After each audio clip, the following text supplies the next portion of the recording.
Mambo vipi mtazamaji wangu wa hichi kituo cha Tanzania News TV. Karibu tena kwenye mwendelezo wa mazungumzo yetu. Mengi yanazidi kusemwa baada ya makamu wa rais Daktari Nchimbi kujiuzulu kutoka madarakani kama makamu wa rais.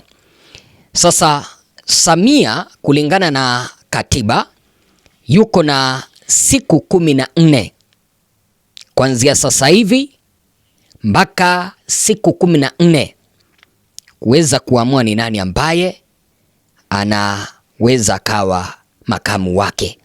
Na kama ilivyo kikatiba, Samia akimteua yule ambaye atakuwa makamu wa rais ama yule ambaye anapendekeza atakuwa makamu wa rais, jina lake litawasilishwa kwenye bunge la serikali ya muungano Tanzania. Kisha likipitishwa kwa kura nyingi, basi makamu huyo ambaye Samia atakuwa amependekeza ataapishwa naye Samia.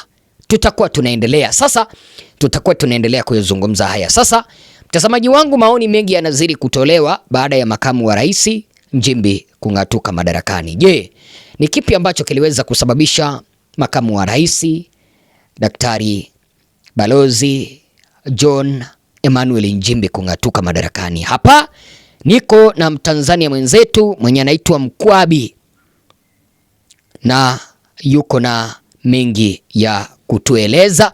Ninakuomba tafadhali msikilize, yuko na hoja kali kilichosababisha Nchimbi kujiuzulu na ni kwa nini ameweza kujiuzulu.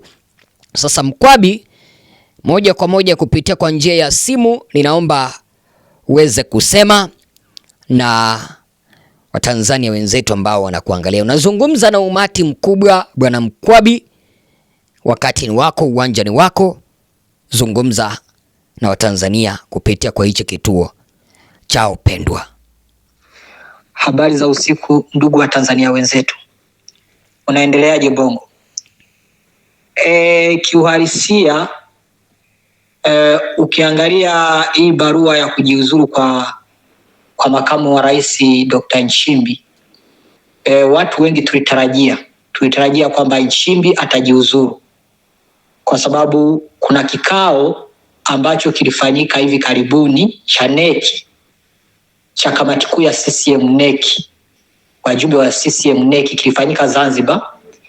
Na ndani ya kile kikao Nchimbi aliitwa, na baada ya kuitwa akaombwa kujiuzuru, lakini Nchimbi akasema kwamba hawezi kujiuzuru kwa sababu hana kosa.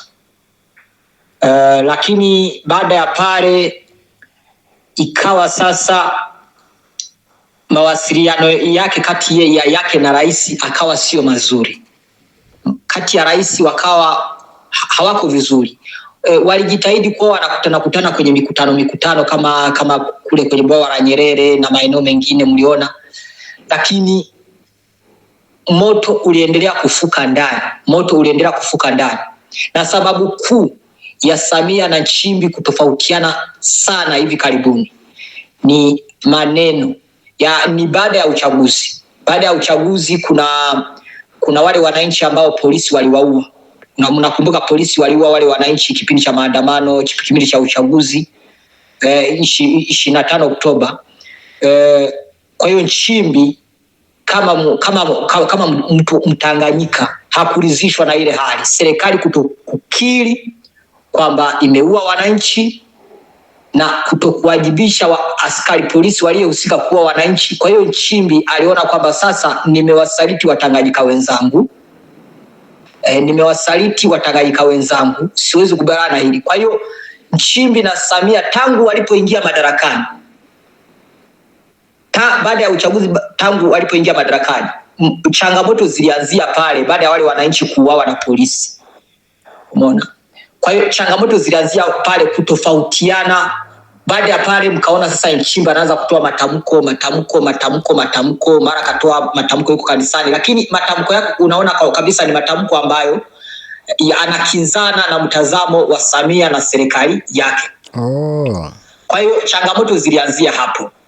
Haya yote ya kusema kwamba wananchi wanadai katiba, tayari Nchimbi alikuwa ameshachoka, kwa sababu alikuwa na kila anachokishauri kwa serikali, kila anachomshauri rais, rais hataki, kwa sababu Nchimbi alimwambia rais kwamba huwezi ukasema kwamba serikali haijahusika kuwa wananchi. Wananchi wanajua na Jumuiya ya Madola inajua na dunia nzima inajua kama polisi ndio walio wananchi. Kwa hiyo lazima serikali tukiri kwamba polisi wameua wananchi na lazima waliohusika wakuu wa majeshi wawajibishwe. Kwa hiyo Samia hicho kitu akawa hakitaki kukisikia. Ndio maana ukawa unaona Samia anafanya mambo ya kutunga matume, vitu gani yale yote ni kama na picha, lakini ukweli unajulikana kwamba polisi ndio walioua wale wananchi. Na sababu kuu ya Nchimbi kutofautiana na Samia ni hii. Mtazamo wao ulianzia hapa, pamoja kwamba alikuwa ameendelea kutoa matamko, lakini changamoto kubwa ilianzia hapa. Okay. Kwa hiyo tunaweza tukasema baada ya hapo nini kitaendelea? Unaijua serikali ya Samia huwa inaga mchezo. Serikali ya Samia ikikuondoa ni mara chache sana kusurvive. Ukumbuke serikali ya Samia ilimlazimisha spika wa bunge Ndugai kujiuzuru. Ndugai akagoma. Akagoma kujiuzuru na akagombea ubunge. Lakini serikali ya Samia ilikuwa haitaki kabisa kwenye serikali. Na sababu ya Ndugai na Samia mnaijua kwamba walitofautiana. Ndugai alimkataza kukopa mpaka Ndugai akasema kwamba nchi itaenda kupigwa mnada. Hicho ndio kitendo ambacho kilimkasisha zaidi Samia. Mpaka Samia akavurugwa kabisa. Baada ya pale Ndugai akaomba kujiuzuru akagoma. Baada ya hapo tena kaenda kugombea ubunge na ubunge kwenda akashinda. Muda mfupi tu Ndugai alikufa ghafla. Serikali ya Samia ikikomba kujiuzuru, ukagoma kujiuzuru. Kama hivi Nchimbi aligoma, lakini baadaye unaona tayari barua imeshatoka. Akigoma kujiuzuru au kujiuzuru, ukiwa huelewani na Samia unauawa. Na Samia akikuondoa wale wafuasi wako wote wanafuatana na wewe. Samia akikuondoa wale wafuasi wako wote wanafuatana na wewe. Ukiangalia kifo cha Ndugai kilifuatana na kifo cha Jenista Mhagama aliyekuwa waziri wa afya. Kwa hiyo unaona Nchimbi pale ndani ya serikali, ndani ya baraza la mawaziri, Nchimbi na wafuasi wake, ndani ya CCM kwenye neki neki kamati kuu ya CCM neki pale Nchimbi ana wafuasi wake. Inawezekana wakawa wachache lakini wako ndani ya viongozi ile secretariat kubwa ya CCM kubwa ile. Inawezekana hata wale wa juu inawezekana wakawemo walioko upande wa Nchimbi. Kwa hiyo mtaona baada ya Nchimbi kuondolewa, mtaona sasa wengine wataanza kushughulikiwa mmoja mmoja. Na Nchimbi, mimi natoa ushauri kwa Nchimbi, uwe makini sana. Tena ikiwezekana, kwa sababu umeishi mataifa sana, umekuwa balozi sana huko nje, tafuta uangalie utaratibu wa kuondoka nchini. Usikae tu Samia, kwa sababu Samia anajua kwamba huyu mtu hata nikimuondoa serikali na kaendelea kukaa hapa ataendelea kulivuruga zaidi. Kwa sababu Nchimbi amekuwa ni makamu wa rais na ni mtu ambaye aliwahi kuongoza mpaka kitengo cha usalama wa taifa zamani huko, aliwahi kuwa waziri. Ni mtu ambaye anajulikana na ni mtu wa bara. Unajua Samia ni Mzanzibari lakini Nchimbi ni mtu wa bara. Kwa hiyo ana connection nyingi Nchimbi. Kwa hiyo Samia ana imani kwamba huyu mtu hata nikimuondoa kaendelea kukaa na mimi hapa ataendelea kulivuruga. Kwa hiyo kuna uwezekano wa Nchimbi kuuawa. Kwa hiyo lakini bwana Mkwabi, ukiweza kuangalia kwenye barua ambayo iliweza kutolewa kwamba makamu wa rais ameweza kujiuzulu, kwenye ile barua iliweza kusema kwamba ameweza kujiuzulu, vile vile akastaafu kutoka kwa ulingo wa siasa. Hiyo ni kumaanisha kwamba Samia hatampa wakati wowote kuweza kugombea, kwa sababu Samia anaona kwamba huyu atakuwa anamvuruga, au Samia hatampea nafasi yoyote aweza kuzungumza. Na ndio maana umeweza kumshauri aweze kuondoka katika taifa letu la Tanzania, atafute mahala aweze kukaa au vipi bwana Mkwabi?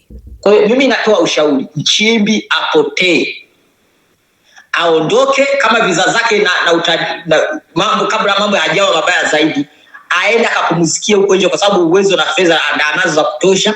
Aende kwanza akapishe hii hali mpaka 2030, aende huko atafute sehemu huko nje, akae atulie na familia yake, aenjoy maisha. Tofauti na hapo, akijiuzuru afu akaendelea kukaa hapo Tanzania, kuna uwezekano wa Nchimbi kuuawa kama alivyouawa Spika Ndugai. Serikali ya Samia haichekeshi, ana vijana wake wahuni sana. Serikali ya Samia haichekeshi, ukitofautiana na mifumo yao unauawa. Hawakuachi, upata tu nafasi wanakugonga, hawakuachi. Ni watu hatari sana. Kwa hiyo huo ndio ushauri ambao mimi nimeutoa kwa Nchimbi na kwa wafuasi wa Nchimbi na kwa familia ya Nchimbi, wamshauri aondoke. Lakini kingine, inasemekana kwamba mlisi wa Nchimbi ndio yule ambaye alisababisha Nchimbi kuondolewa. Kwa hivyo bwana Mkwabi, unajaribu kusema kwamba Paul Makonda ndiye alisababisha mpaka Nchimbi akaondolewa au vipi? Kwa sababu ukiweza kuangalia kwenye kamati kuu ya chama cha CCM ambayo iliweza kuandaliwa upande wa Zanzibari, kipenda neki, Paul Makonda yeye ndiye alikuwa wa kwanza kulalamika. Alisema kwamba yupo na sababu zaidi ya 70 za kutaka yeye makamu wa rais Nchimbi aweze kung'atuka madarakani, na mojawapo akasema kwamba Nchimbi alikuwa anatoa kauli ambazo zinakinzana na serikali. Zingine akasema kwamba eti Nchimbi alikuwa anahitaji katiba mpya ili iweje. Alikuwa anawaambia Watanzania waweza kutafuta katiba mpya ili iweje. Bwana Mkwabi, wazo lako ni lipi kuhusu hilo bana? Nafasi ni yako, nisije nikakukatisha maneno. Kuna mfumo unatengenezwa. Kuna mfumo fulani unatengenezwa. Hii kodi sitaki kuiondoa. Hii kodi sitaki kuifungua, lakini kuna mfumo fulani. Kuna kitu kinataka kutokea Tanzania. Lakini kuna mtu ambaye anaenda kumulisi Nchimbi. Kama hawatobadilisha mawazo, kuna huyu waziri wa michezo Paul Makonda. Kuna uwezekano wa zaidi ya 80% NEC inampendekeza kwa yeye. NEC inavyosemekana, asilimia kubwa ya watu wa NEC, kamati kuu ya NEC, asilimia kubwa wanamkubali sana Makonda kwamba anaweza kuwa makamu wa rais akamulisi Dr. Nchimbi. Kwa hiyo kuna uwezekano wa Makonda kwa siwezi kusema kwa 100%, lakini inawezekana. Kuna uwezekano kwa sababu huyu Makonda anasapoti viongozi wakubwa kwenye viongozi wakubwa, tukimwondoa Wasira, wengine hata waziri wa Zanzibar, rais wa Zanzibar anamkubali sana Makonda. Yaani kuna hawa viongozi wa NEC wakubwa, hawa wajumbe wa NEC wakubwa wanamkubali sana Makonda. Hata Kikwete na Makonda wanajuana sana. Yaani ni wanajuana sana. Amelelewa kwenye familia ya Kikwete, wakina Ridhiwani wote ni marafiki zake. Kwa hiyo ni watu wanajuana sana. Kwa hiyo kuna uwezekano wa Makonda kuwa makamu wa rais. Lakini kuna attention, nimesema kuna kitu kiko ndani hapo.